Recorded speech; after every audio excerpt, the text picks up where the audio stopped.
This 1949 masterpiece wasn't just a groundbreaking war film that dared to show psychological collapse instead of heroic triumph. It was a production haunted by radioactive bombers, studio intrigue, and real trauma that bled from the page into every frame. Behind those black and white images of B-17s limping back to base, there's a hidden story of stunt pilots risking solo flights that aviation experts said couldn't be done, of a studio head gambling a fortune on an unfinished manuscript, and of filmmakers using aircraft so contaminated with atomic radiation that crews could only work 20 minutes at a time. This wasn't Hollywood magic. This was controlled chaos captured on film just 4 years after the guns fell silent. Here are 20 weird facts about 12 O'Clock High, and stick around for the bonus fact that reveals what Strategic Air Command's General Curtis LeMay said after watching the premiere, a reaction that changed how the military viewed this film forever. Let's drop in at 12 O'Clock High. Fact number 20. The National Film Registry took 49 years to recognize its importance. The Library of Congress selected 12 O'Clock High for preservation in the United States National Film Registry in 1998, designating it as culturally, historically, and aesthetically significant. Think about that timing. Nearly half a century passed before official recognition came for a film that bomber crews had been calling the most accurate war movie ever made since opening night in 1949. What audiences didn't know was that this delay reflected how far ahead of its time the film was. While other war movies of the late 1940s delivered flag-waving heroics and clear-cut victories, 12 O'Clock High showed something Hollywood rarely touched: command-breaking men, not just physically but psychologically. The film was one of the first Hollywood productions to take a sober, complex look at World War II heroism, depicting fighters' fears and emotional vulnerability. It took decades for American cinema to catch up to what King and his team achieved in 1949. Fact number 19. The film used enemy footage. The production made use of actual combat footage during battle scenes, including some shot by the Luftwaffe.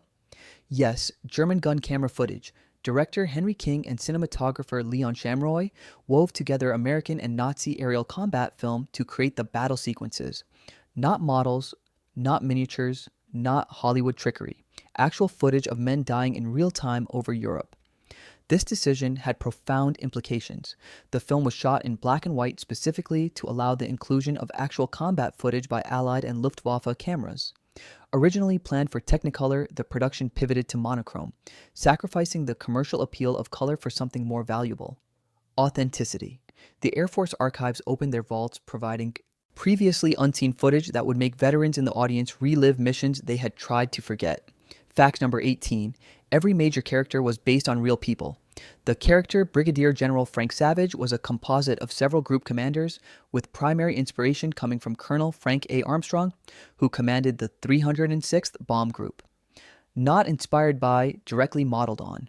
Screenwriters Cy Bartlett and Baron Lay Jr. had served in the 8th Air Force and worked closely with Armstrong, but it went deeper. Colonel Keith Davenport was based on the first commander of the 306th Bomb Group, Colonel Charles B. Overacker, and the early scene where Davenport confronts Savage about a mission order was a close recreation of an actual event. Even Sergeant McElhenney had a real-world counterpart. The character was drawn from Sergeant Donald Bevan, a qualified gunner assigned to ground jobs who received publicity as a stowaway gunner. These weren't fictionalized heroes. They were portraits of actual men who lived and sometimes died in the grimmest chapter of aerial warfare. Fact number 17. They shot without music. Alfred Newman's score was limited to the framing sequences. This is a rare Hollywood studio production that plays out without a traditional underscore. Let that sink in. A major 20th Century Fox production with virtually no musical score, while other films relied on swelling orchestras to manipulate emotion. 12 O'Clock High trusted silence, engine noise, and the weight of what remained unsaid. This wasn't a budget constraint. It was an artistic choice that defied every Hollywood convention of the era. The battle sequences play with only the sound of engines, gunfire, and static-filled radio chatter. When men died, no violins mourned them. When Savage finally breaks, no dramatic crescendo announces it, just stillness, just reality. Fact number 16. The director was the flying director. Director Henry King scouted locations by flying his own Beach Bonanza some 16,000 miles in February and March 1949. 16,000 miles. King, who had earned his pilot's license in 1930, personally flew reconnaissance missions across the United States hunting for the perfect locations to recreate an English bomber base. King qualified for his pilot's license in 1930 and began busily scouting locations from the air, earning him the sobriquet, the Flying Director. This wasn't a publicity stunt. King understood aviation from the cockpit, which gave him credibility with Air Force advisors and insight into the aerial sequences that desk-bound directors couldn't match. When he talked to real bomber pilots about formation flying and combat stress, they knew he understood the language of the air. Fact number 15. Verdict changed everything. After attending the premiere in December 1949, Strategic Air Command Commander General Curtis LeMay told the authors he couldn't find anything wrong with it. Coming from LeMay, the architect of strategic bombing who had sent thousands of men to their deaths, this wasn't casual praise, it was validation. What audiences didn't know was that LeMay's endorsement transformed the film's legacy. The film is still used today by military institutions in workshops devoted to transmitting skills of leadership, team building, and interpersonal communication between officers. 12 O'Clock High became required viewing at service academies, a training tool for understanding command pressure. Hollywood made entertainment. King made a textbook that happened to be riveting cinema. Fact number 14, the production timeline was impossibly tight. 12 O'Clock High was in production from late April to early July 1949. Less than 3 months to shoot an epic war film with aerial sequences, multiple locations, and complex emotional performances. By comparison, modern war films often take 6 months or more in production alone. This breakneck pace meant every shot had to count. The frame story sequence was shot first, then the surrounding high grass at the airfield was mowed for the flying sequences. They literally filmed backwards, shooting the 1949 epilogue before filming the 1942 story, then modifying the location to match wartime conditions. One mistake in continuity, one error in planning, and the entire schedule would collapse. They had no margin for error, and they made none. Fact number 13. The frame device was shot in reverse order. The frame story sequence was shot first, then the surrounding high grass at the airfield was mowed for the flying sequences. Think about the logistics. The crew arrived at an overgrown former airfield in Alabama, filmed Dean Jagger walking through the weeds, then immediately cut the grass and transformed it into an active bomber base for the flashback sequences. This wasn't just efficient, it was emotionally calculated. By shooting the melancholy epilogue first, the cast and crew began their production with the weight of memory and loss. They knew where the story ended before filming how it began. That sadness seeped into every frame of the combat sequences, giving them an elegiac quality that standard chronological filming couldn't achieve. Fact number 12. A future atomic bomber pilot nearly became technical advisor. The character Major Joe Cobb was inspired by Colonel Paul Tibbets, who had flown B-17s with Colonel Armstrong. Tibbets was initially approved as the film's technical advisor in February 1949, but was replaced shortly after by Colonel John H. DeRussi. Paul Tibbets, the man who would drop the atomic bomb on Hiroshima, was almost the film's military consultant. The replacement happened for reasons lost to history, but imagine the alternate timeline. The pilot of the Enola Gay advising Gregory Peck on how to portray command stress. The conversations they might have had about what it means to send men to probable death. Tibbets knew that burden in ways few humans ever would, and his ghost haunts the film even without his official involvement. Fact number 11. The real Armstrong led for only 6 weeks. Colonel Frank A. Armstrong commanded the 306th Bomb Group for only 6 weeks, and his work consisted primarily of rebuilding the chain of command within the group. 6 weeks. That's all it took for Armstrong to transform the hard-luck 306th from a demoralized unit into a fighting force. The film stretches that timeline for dramatic purposes, but the compressed reality is even more remarkable. The name Savage was inspired by Armstrong's Cherokee heritage. This subtle detail reveals the care Bartlett and Lay took in honoring their model. They didn't just borrow Armstrong's methods, they encoded his ancestry into the character's very name, a tribute hidden in plain sight that most viewers never caught. Before we continue, go ahead and like and subscribe because we're about to reveal the radioactive secret that could have killed Paul Mantz during the most dangerous stunt of his career, and why the Air Force initially didn't want to give up the bombers at all. Fact number 10. The Air Force demanded script changes. The Air Force requested a more subtle approach to the breakdown scene, suggesting in a memo that General Savage would be more likely to break down with just plain fatigue, rather than the novel's scene of hysterics. Military censorship in action. Where the novel portrayed a nervous breakdown through dramatic collapse, the Air Force insisted on understatement. Ironically, this constraint created something more powerful. The subtle breakdown becomes a riveting scene of stillness and tension and a striking portrait of the vulnerability of the human psyche under maximum effort. Gregory Peck's final scene, standing paralyzed, unable to climb into his bomber, hits harder than any theatrical meltdown. The Air Force's demand for realism accidentally forced the filmmakers toward genius. Fact number 9. They built an entire airbase in Florida. Director Henry King found an ideal location for principal photography at Eglin Air Force Base's Auxiliary Field. Number 3, known as Duke Field, where a mock installation with 15 buildings, including a World War II control tower, was constructed to simulate RAF Archbury. Not a set, not a facade. A complete functional airbase built from scratch in the Florida Panhandle. The construction crew erected hangars, a control tower, operations buildings, and living quarters to match English air stations. The attention to detail extended to weathering the structures to look used, scattering equipment authentically, and making sure every visible detail matched what bomber crews would recognize. When veterans saw the film, they didn't see Hollywood, they saw home. Fact number 8. Zanuck used Dean Jagger's baldness as a selling point. Zanuck told Gregory Peck that Dean Jagger was a great character actor who had promised to play it without his toupee on as part of his pitch to make the film with unknowns rather than a star-studded cast. Hollywood in 1949 was obsessed with image, with leading men maintaining carefully cultivated personas. Jagger regularly wore a hairpiece for his roles, but Zanuck pitched authenticity over vanity. He wanted audiences to see characters, not stars, and he knew Jagger's natural baldness would make Major Stovall feel real. A middle-aged man pulled back into service, not a Hollywood pretty boy playing dress-up. Zanuck argued that Command Decision had failed because there were too many stars and audiences couldn't help seeing them as stars rather than characters.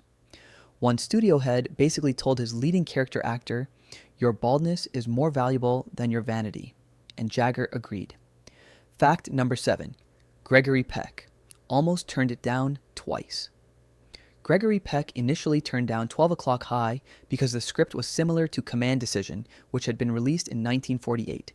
Command Decision, starring Clark Gable, had bombed at the box office despite its A-list cast. Peck saw another aerial command drama and walked away. Peck changed his mind because he was impressed with director Henry King, finding his empathy with the material and the cast and crew appealing. What broke through wasn't money or prestige, it was meeting King and sensing his genuine understanding of the psychological dimension. King didn't want to make a war movie. He wanted to make a film about leadership breaking good men, and Peck recognized that ambition. They went on to make 5 more films together, a creative partnership born from Peck's almost rejection. Fact number 6. 9. Major stars were considered before Peck Clark Gable, John Wayne, Burt Lancaster, James Cagney, Dana Andrews, Van Heflin, Edmund O'Brien, Ralph Bellamy, Robert Preston, Robert Young, and Robert Montgomery were all considered for the role before it went to Gregory Peck. Read that list again. Gable, Wayne, Lancaster, some of the biggest names in Hollywood. Clark Gable, who had served in the USAAF during World War II, expressed great interest in the role of Frank Savage. Gable had actual combat experience as a gunner, flying missions over Europe. He wanted this role badly. John Wayne was directly offered the part and turned it down. The studio cycled through nearly every major leading man in Hollywood before landing on Peck, and each rejection shaped the final performance. By the time Peck signed on, the role had been refined through what all those other stars didn't bring to it. Fact number 5. William Wyler almost bought it for Paramount. Darryl Zanuck was convinced to pay the high price of $100,000 for the novel's rights when he heard that William Wyler was interested in purchasing it for Paramount. William Wyler, fresh off directing The Best Years of Our Lives, the film that had won Best Picture and defined post-war cinema. Zanuck got wind of Paramount's interest and pulled the trigger. Even then, Zanuck only went through with the deal in October 1947 when he was certain that the United States Air Force would support the production. This wasn't just a bidding war, it was a high-stakes poker game where Zanuck had to confirm military cooperation before committing. $100,000 in 1947 money for rights to an unfinished manuscript. That's confidence or desperation, or both. Fact number 4. Zanuck paid a fortune for an unfinished book. 20th Century Fox paid $100,000 outright for the rights to the book, plus up to $100,000 more in escalator and book club clauses. $100,000 in 1947 equals roughly $1.4 million today for a novel that hadn't even been published yet. Bartlett and Lay were still writing when Zanuck's check cleared. This gamble reveals how Hollywood operated at the highest levels. Zanuck read Galley's unbound proof pages and saw something studios rarely find, a property that could be both commercially successful and artistically significant. Zanuck had been working with another director on the project but had just fired him before calling in Henry King. He had already hired and fired one director before the novel even hit bookstores. That's how obsessed he was with getting this film right.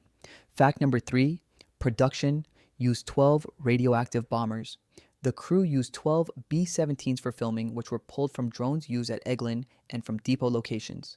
Since some of the aircraft were used in the 1946 Bikini atomic experiments, they could only be used for shooting for limited periods. Radioactive aircraft from atomic bomb tests. Let that horror sink in. The USAF allocated one of the slightly radioactive X-drone B-70Gs for the crash scene. Slightly radioactive is doing a lot of work in that sentence. These B-17s had flown through mushroom clouds at Bikini Atoll, their aluminum skin contaminated with fallout. Cast and crew worked around them, touched them, climbed into them, with radiation counters ticking in the background and strict time limits on exposure. Nobody thought twice. It was 1949, and atomic danger wasn't fully understood. Fact number 2. Paul Montz made aviation history. Paul Montz single-handedly piloted a Boeing B-17 for the belly landing scenes, and his partner Frank Tallman wrote that while many B-17s had been landed by one pilot, this flight was the first time a B-17 ever took off with only one pilot and no other crew. Nobody was sure it could be done. Read that twice. First solo. B-17 takeoff in history. Not just landing, taking off. Alone. A B-17 Flying Fortress required a crew of 10, 4 engines, complex systems, no modern avionics. Paul Montz offered to make the belly landing for the sum of $5,000, but director Henry King thought it was low risk and refused the price. Montz relented and agreed to do the landing at a reduced price. King, himself a pilot, thought he understood the danger. He didn't. Montz knew that one wrong calculation meant death, and he negotiated down from his original quote just to attempt something never tried before. For that stunt, Montz reportedly received one of the highest fees ever paid up to that time, $4,500 in $1949 or $58,000 in 2024. Fact number 1. The crash was real and only took one take. Henry King set up several cameras to ensure he got the crash scene, because it would only be one shot. If they propped the B-17 up on its gear again, it would only be used as a static display because they would not fly it again. One take, one chance. No second opportunity. The B-17 used was slightly radioactive from the Bikini atomic experiments, with the ball turret removed to avoid causing structural damage to the fuselage before filming at Ozark Field on May 12, 1949. On that spring morning in Alabama, Paul Montz climbed into a contaminated bomber, fired up all 4 Wright Cyclone engines solo, took off, circled the field, brought it in low over the fence with wheels retracted, cut power, and skidded 1,200 feet across the grass in a controlled crash landing. The footage shown in the film wasn't a model being controlled by wires, nor was it archival footage. The B-70G was real, and it was purposely crashed during production. He walked away. The cameras captured it perfectly, and Henry King had his opening sequence. The most authentic crash landing in cinema history, performed by a man flying a radioactive relic from atomic testing, doing something no pilot had ever attempted. That's not movie magic. That's calculated madness in service of truth. Bonus fact: the film premiered just 4 years after war's end. The film was made in 1949, 4 years after the war's end, when audiences no longer needed flag-waving, uplifting propaganda and were ready to see the war and its aftermath as it was. 4 years. Veterans of those bombing missions were still in their 20s and early 30s. Some were sitting in theaters watching actors portray what they had lived through just a presidential term earlier. veterans of the heavy bomber campaign frequently cite 12 O'Clock High as the only Hollywood film that accurately captured their combat experiences. Men who had watched friends burn alive in shattered B-17s, who had flown through flak that turned fuselages into sieves, who had led exhausted crews on suicide missions into Germany. They watched 12 O'Clock High and recognized their story. Not a sanitized version, not Hollywood's. Idea of war. Their actual experience transmitted through celluloid directly to the public who had sent them there. The trauma was so fresh that the film couldn't be made during the war. Too raw, too honest. But by 1949, enough distance had opened, barely, to tell the truth about what command cost, about how leadership could break the strongest men, about how the greatest generation won their war at a price Hollywood had never dared show before. That's the story behind 12 O'Clock High, a film forged from radioactive metal, real aerial combat, atomic age stunts, and genuine understanding of psychological collapse. Director Henry King, producer Daryl Zanuck, and writers Bartlett and Lay created something Hollywood hadn't seen before, a war film that honored sacrifice by showing the unbearable weight of command instead of the comfortable lie of heroic triumph. If these facts blew your mind, smash that like button and subscribe for more deep dives into Hollywood history. And drop a comment telling us, what classic film should we investigate next? Remember, when the Bomber Boys said 12 O'Clock High, it meant death was coming straight at you. For the men who made this film, that warning became a monument to everyone who never made it home.